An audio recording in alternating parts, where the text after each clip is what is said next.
Hyvät Teknavin katsojat, te olette lähettäneet meille paljon kysymyksiä ja nyt on tietysti aika vastata niihin. Ensimmäisenä Mika Vantaalta kysyy, montako vuotta olette tehneet ohjelmaa? Voi vastata, että liian kauan. Liian kauan kyllä. 14 vuotta. Onko niin vähän? Oh. No. Viljami Naantalista, mikä on ollut paras testaamanne auto? Meillä on niin monta ollut makeita autoja. Onhan niitä Veyron. Veyron oli huimalainen. Oh, joo.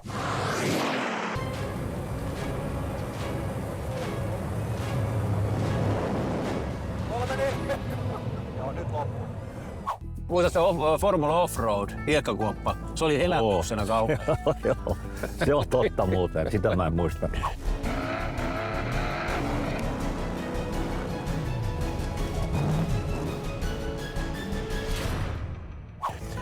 Pauliina Joensuusta kysyy, miksi Tervise ei pääse ikinä ajamaan?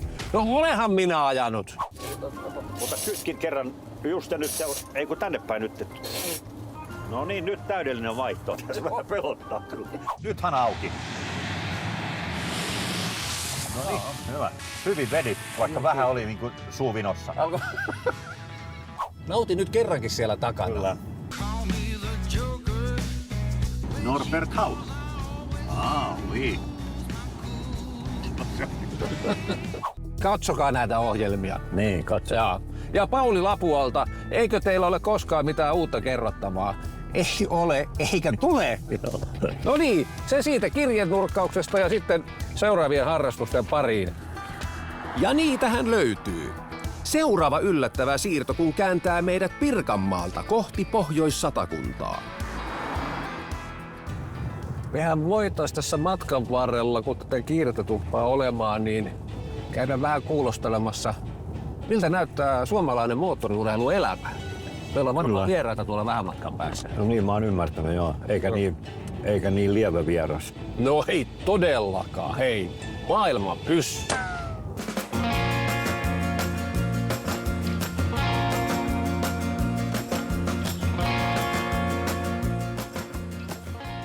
Tere! Terve taas. Herra kaksinkertainen.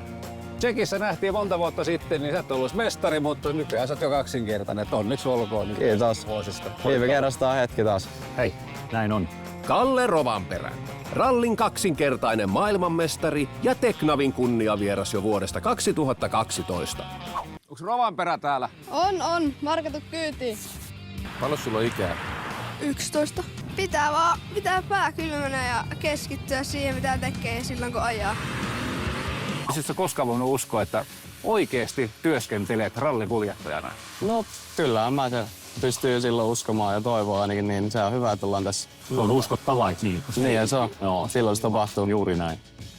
Kiitos sinulle. Kiitos. Tehdään 10 vuoden päästä uudelleen. Tää vaan. Vuonna 2022 Kallesta tuli kautta aikain nuorin rallin maailmanmestari yhdessä kartanlukijansa Jonne Halttusen kanssa. Viime vuonna hän uusi tittelin, mutta tällä kaudella hän päätti ajaa vain osan kautta. Oletko ollut tyytyväinen siihen valintaan, mitä sä tänä vuonna päätit tehdä? Oon ollut todella tyytyväinen.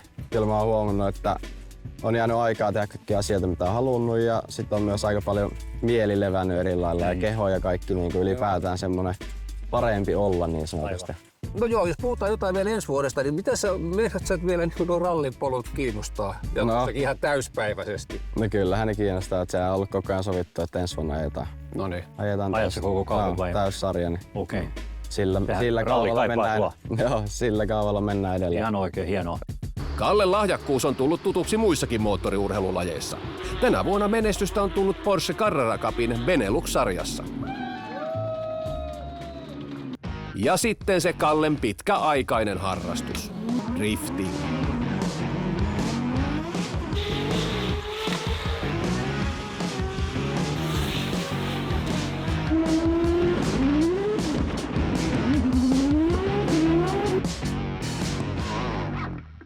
Miten sä oot päässyt sisään lajiin? No mä... Hyvin. niin, ihan hyvin. Driftingi kiinnosti tosi niinku kauan silloin, kun se alkoi nousee jo pienempänä. Sitten mä vaan joskus kävin kokeilemaan jonkun tutun auton ja siitä se innostus lähti. Et se meni heti hyvin ja oli niinku heti ne fiilis, että tätä on hauska harrastaa. Mutta millaisesta autoharrastusmuodosta ja ennen kaikkea kisalajista on kyse? No sehän on lähtenyt varmaan jostakin luisuttelusta Japanin vuoristossa liikenteeseen ja nykyään se on oikein niinku kilpailullinen laji ihan tosissaan. Jenkeissä on iso sarja ja Euroopan Driftmaster-sarja, niin se on tosi kova tasoinen sarja. Se on ihan kilva ajoa. Autot rupeaa olemaan aika rajuja ja kuskit on kovatasoisia ja se miten sitä ajetaan kilpaa, niin se on sitten vähän monimutkaista. Ajetaanko siinä kelloa vastaan myös? Siinä ei ajeta ollenkaan kelloa Niin, vastaan. se on tuomarit. Joo, siellä on tuomarilaji. Sulla on 3 tuomaria normaalisti. Linjatuomari, eli linjatuomari määrittelee ajolinja, missä sit merkataan bokseilla ja alueilla, missä pitää käydä. Ai jaha. Sitten on yleensä kulmatuomari, että kuinka isossa driftin kulmassa ajat, kuinka poikittain se auto on. Ja sitten on tyylituomari kanssa, kuinka aggressiiviselta ja hyvältä ja jouhevalta se näyttää. Ja Ne antaa sitten. ne antaa pisteet sitten sen mukaan ja sitä ajetaan miestä vastaan sama asia. Mites kontakti? Saako niitä olla? No, Vältetään. Yritetään välttää. Niin, että mitä lähempänä saat sit kun ajetaan kilpaa niin kuin pari ajoa, eli 2 autoa ajaa, niin eellä oleva yrittää ajaa täydellistä lajittelulinjaa, eli normaalisti se ei mieti takana tulevaa ja takana tulevan pitää peilata se eessä oleva auto ja matkia kaikki sen liikkeet mahdollisimman lähellä. Eli sama kulma, samassa kohdassa rataa ja mahdollisimman lähellä. Mutta tämä työväline, mikä tää on niinku mallilta ja nimeltään? Kyllä se on Toyota on, mutta Joo, tää on Toyota Supra pitää selvää enää. A90, eli se nykyistä generaatio ei ole se 90-luvun peli. Ei ole vanha Supra, vaan tää on ihan tää nykyistä generaatio. Tähän on laitettu semmosen 90-luvun Supra periaatteessa semmosen moottori, 2-siitsistä moottori, mikä on stroukattu ja viritetty ihan tappiinsa vajaa 1000 hevosvoimaa tai varmaan siellä saman verran vääntöä. Mutta aika vapaana on niin kun tekniikkapuolta, mikä on tosi siistiä myös. Sen takia se laji on tosi näyttävä, kun kaikki rakentaa tosi erilaisia autoja. Hyvänäköisiä laitteita. Tosi hyvännäköisiä ja sitten ne tekniikat on ihan erilaisia. Jollain on isoja V8 ja joilla on pieniä moottoreita ja niinku kaikkea siltä väliltä. Kaikki V8kin voi Voi ihan mitä tahansa. Sä voit Mikä ei ole määritelty.